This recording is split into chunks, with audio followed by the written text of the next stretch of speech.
After nearly 3 decades, a suspect in the 1996 double murder of 2 women in the Virginia National Park has been identified. However, there unfortunately will be no arrest in this case, as the suspect died in prison 6 years ago.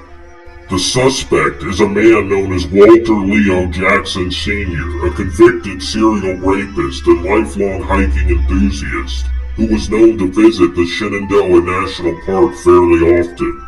Lori Lolly Winans, age 26, and Julianne Julie Williams, age 24, were last seen alive on the evening of May 24th of the year 1996.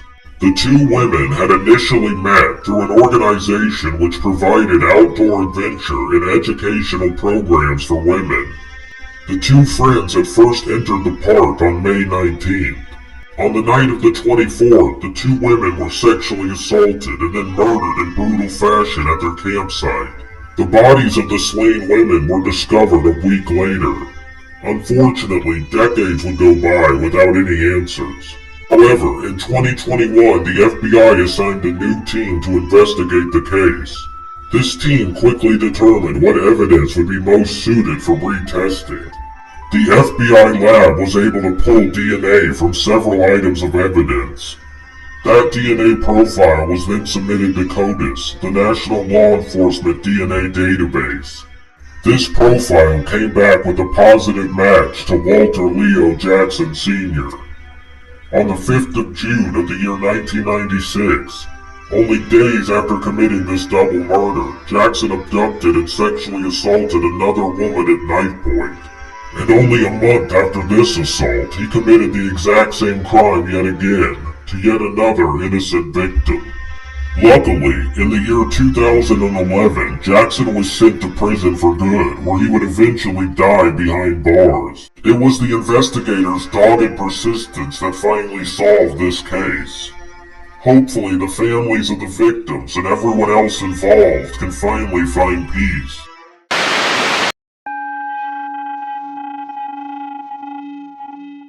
Victor Martinez Hernandez, the man accused of killing local Maryland mother Rachel Morin, was indicted recently by a grand jury in the Hartford County Circuit Court. Hernandez, who entered this country illegally, is accused of sexually assaulting and beating Morin, a beloved mother of 5 different children, to death while she was out jogging on the so-called Ma and Pa Trail in Bel Air during the month of August 2023. The search for the suspect lasted a grueling 10 months and ultimately resulted in Hernandez being arrested in a bar in Tulsa, Oklahoma, before eventually being extradited back to Maryland. Hernandez has been accused of numerous other gruesome crimes, including murder back in his home country of El Salvador, and even of attacking a child in Los Angeles. Hernandez faces first and second degree murder, rape, and kidnapping charges.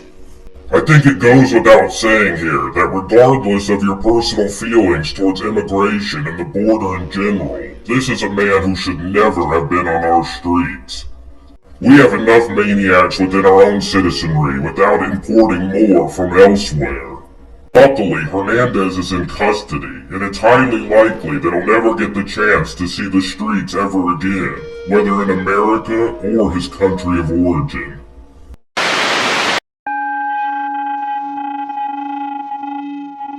Four years ago, Jennifer Dulos, a beloved mother from Connecticut, was reported as missing. She was last spotted on May 24, 2019, as she drove her children to school. And tragically, she was never seen again. Later that very same day, bloodstains were discovered in her garage, which would seem to indicate some sort of violent struggle. During this period, Dulos was actually separated from her husband, and had even filed for divorce. The former couple was also engaged in a heated custody dispute at the time of her disappearance. Obviously, all of this would seem to point the finger directly at her ex-husband, Fotis Dulos. Eventually, he would be taken into custody and charged with capital murder. However, he would actually end up dying by his own hand while he was out on bail before trial.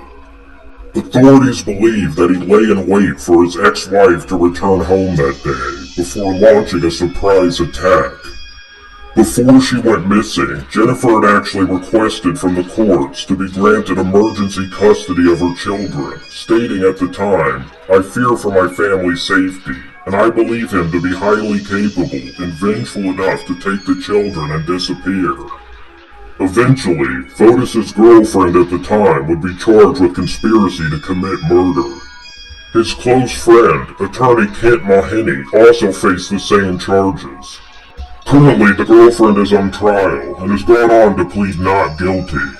On October 24, 2023, Jennifer was officially declared dead by the courts.